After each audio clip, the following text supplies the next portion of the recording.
తెలంగాణలో విస్తారంగా వర్షాలు కురుస్తుండటంతో ప్రాజెక్టులు జలకడను సంతరించుకుంటున్నాయి. ఖమ్మం, భద్రాద్రి, కొత్తగూడెం జిల్లాలో కురుస్తున్న భారీ వర్షాలకు చెరువులు, వాగులు పొంగి పొర్లుతున్నాయి. దీంతో సీతారామ ఎత్తిపోతల పథకం పంపు 2 నుంచి తాజాగా నీటిని విడుదల చేశారు.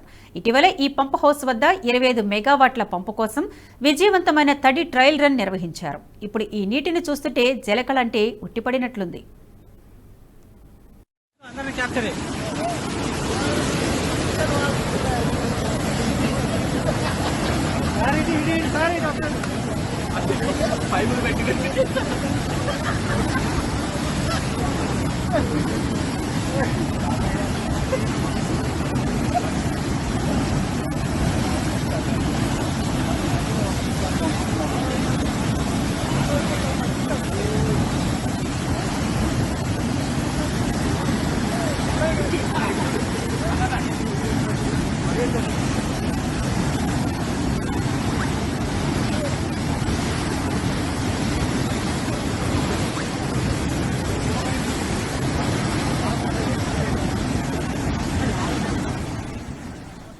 ఈ వీడియో మీకు నచ్చినట్టయితే లైక్ చేయండి, 10 మందికి షేర్ చేయండి. అలాగే కామెంట్ల రూపంలో మీ అభిప్రాయాలను మాతో పంచుకోండి. Nationalist hub group of channels ను సబ్స్క్రైబ్ చేసుకుని తెలుగునాట జాతీయవాద జర్నలిజాన్ని ప్రోత్సహించండి. ఈ వీడియో కింద ఉన్న బెల్ ఐకాన్ పై క్లిక్ చేయడం మర్చిపోవద్దు.